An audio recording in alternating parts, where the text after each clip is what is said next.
How does a Japanese household get through a whole beetle season with the garden barely touched, using none of the products the rest of us reach for first? No spray, no powder, not a single trap.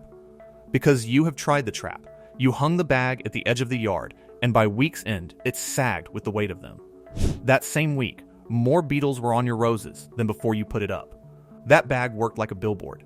It runs on attraction, pulling in far more beetles than it could ever trap, and the overflow settles on the nearest plant, which is yours. The fresh damage on your leaves does the same thing, calling the rest of the swarm straight in. Attraction is the one thing your garden cannot afford. So the real fix runs backward.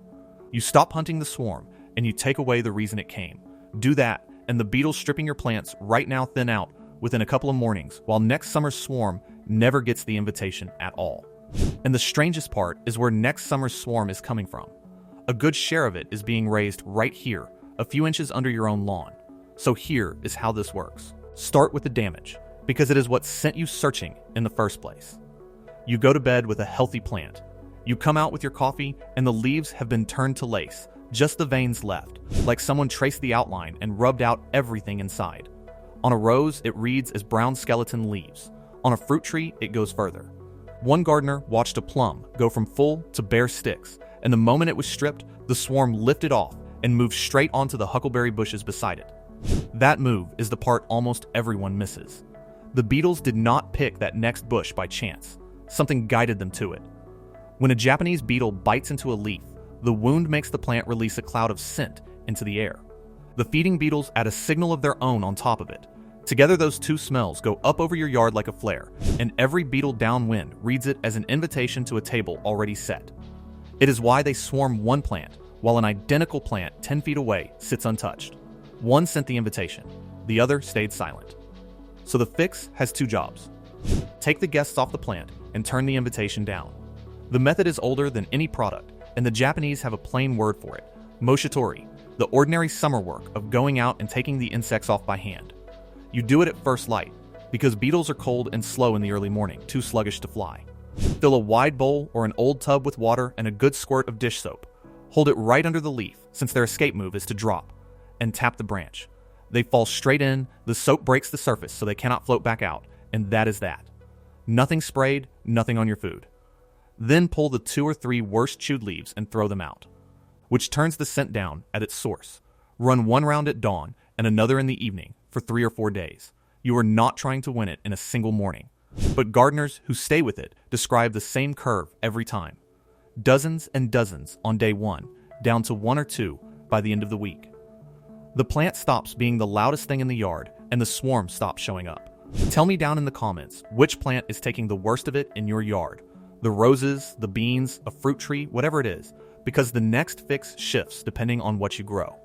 And there is one thing almost everyone reaches for at exactly this point that does not just fail. It pulls in more beetles than you started with. Now let me say something clearly about those hanging beetle bags, because the internet is full of bad advice on this one. You have almost certainly seen them. A sack on a wire hanger, a little yellow vein at the top, and a promise on the box that it will clear your yard. And that is what makes them so convincing, because they fill. You hang one up, and within days it is sagging with hundreds of dead beetles. That looks like proof it is working. It is not. The vein is loaded with 2 lures at once, a floral scent that smells like the plants beetles crave, and a copy of the pheromone they release to call each other in. So instead of clearing your yard, the bag broadcasts across the whole block, pulling beetles towards your property from gardens you have never even seen. University extension programs have tested these for years and keep landing on the same result. The trap draws in far more beetles than it ever manages to catch. That overflow settles on the closest plant, which is almost always yours. You can watch this play out in any gardening forum. Someone hangs a bag to save the roses, ends up with worse damage than before, and sometimes drags the neighbor's gardens down too. There is an old joke among gardeners that the only safe place to hang one of these is on a fence half a mile away, in a yard that is not yours. To be fair, there is one narrow case where it works. Set far from anything you value, downwind, at the outer edge of a large property, a trap can pull the swarm away from your beds. But on a normal lot, there is no far edge. Wherever you hang it, it sits close enough to cause the exact problem you bought it to solve. So for almost everyone watching, the fix is the one you did not expect. Do not hang the trap. Honestly, just skip it. Every bag you put up is the loudest invitation in the yard, and by now you know what invitations do. Which raises the obvious question. If beetles home in on the plants they love most, why not learn exactly which plants those are and turn it against them? That is where this gets interesting, because the plant you are about to tear out is about to become the most useful thing you own.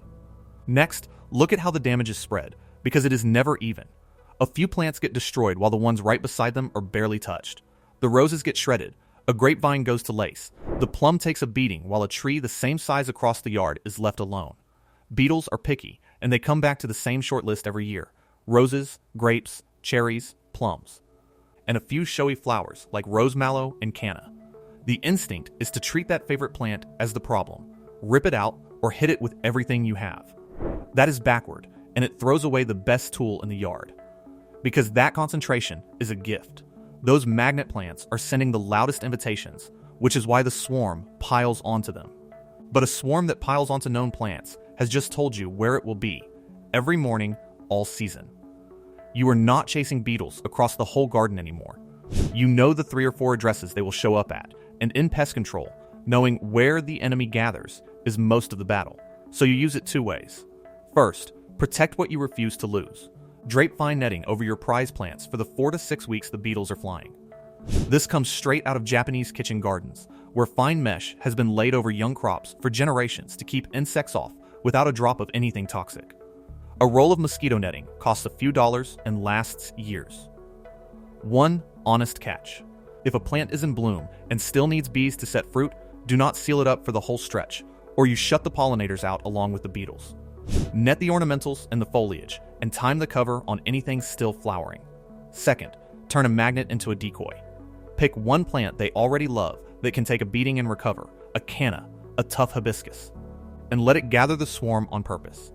Then run your morning soapy water harvest right there, where they are packed onto a few blooms instead of scattered everywhere. You clear far more beetles in 5 minutes, and the plants you care about stay off the menu. Work it this way, and the pattern holds. The prize roses and the fruit come through whole, while the decoy takes a little cosmetic chewing and shrugs it off by fall. For anything you cannot net, neem oil is a fair backup, used as directed, but know what it does. It repels and puts them off feeding far more than it kills, so treat it as a deterrent, not a knockout. Spray at dusk, never in midday sun, both to spare the bees and to keep it from scorching the leaves. If this is already changing how you look at your yard, one note before the part that matters most. This channel lays these old Japanese methods out one at a time, the whole principle behind each one, not a shopping list. If that is worth something to you, subscribing is how you keep them coming. That is the only time I will ask. Because everything up to here clears the beetles you can see this summer. Useful, but it is still the easy half. None of it answers the question this whole method is built around.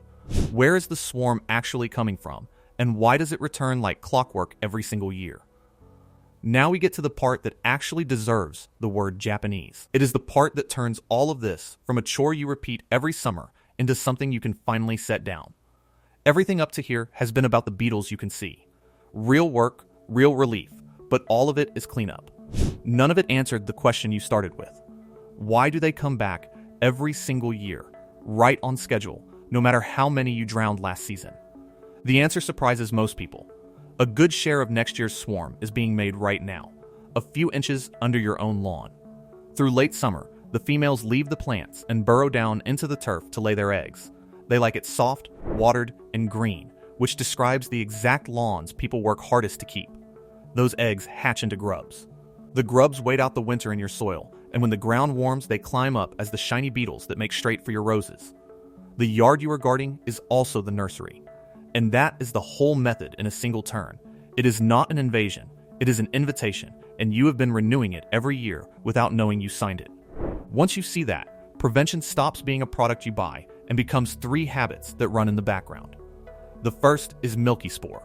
It is a natural soil bacterium that goes after Japanese beetle grubs and almost nothing else. You put it down on the lawn once, it settles into the soil, and it works on the grubs before they ever reach the surface. 2 honest things about it. It will not touch this year's adults, so think of it as next season's fix, and it takes a season or 2 to fully establish. That narrowness is exactly why it beats the broad grub killers. A lot of what lives in your lawn as a grub is not a pest at all. Firefly young are beetle grubs as well, and the wide spectrum treatments hit those along with the pests. Which is one reason fireflies fade from yards that get blanket treated. Milky spore stays targeted. You break the beetle cycle and the summer lights stay on. Ease off the heavy evening watering through high summer while you are at it, and the turf becomes a little less inviting to lay eggs in. The second habit is in how you plant. When a yard is one solid block of the plants beetles love, every beetle in the area piles into the same spot and the damage is total. Spread those plants out, mix in more variety, and the same swarm gets scattered thin across many plants instead of destroying a few. Fold in the decoy from earlier, one tough plant they love left out to gather them, and the swarm has no single loud address to aim at. The invitation gets harder to read. The third habit costs almost nothing, because it is just letting the animals that already want to help move in. Beetles are food. Birds take the adults, and a range of insects hunt the eggs and grubs down in the soil. A more varied yard draws in more of these on its own, and a couple of bird boxes tip it further. Be honest about the speed though, this one is slow. Gardeners who have done it describe a few seasons before the yard finds its balance, the beetle numbers easing a little more each year rather than all at once. But that is the difference between starting this fight over every June and mostly leaving it behind. No single one of these is dramatic. Put the three together and you have something no spray and no trap can hand you. A yard whose ordinary resting state is one that beetles are simply not drawn to. That is what the word Japanese is pointing at. Instead of standing out there every day beating back an enemy, you have arranged the place so the enemy has little reason to arrive, and then you let the garden hold that line for you. And once you have watched a garden work that way, it starts to change how you see a lot more than beetles. The deeper lesson here was never really about beetles. It is about a way of looking at a problem, and once you have it, you cannot unsee it. Look back at what actually worked. You did not outfight the swarm. You hunted down what kept inviting it, and you took those invitations away. One by one. The loudest plant, the trap on the fence, the soft green nursery under the lawn. Every real fix in this method did the same thing underneath. It changed a condition instead of swinging at a symptom. That is the split between two kinds of gardening. One treats every summer as a battle you turn up for, win or lose, and turn up for again the next year. The other asks a slower question.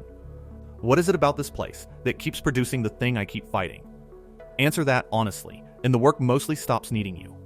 Japanese household craft has run on this for centuries, and not only in the garden.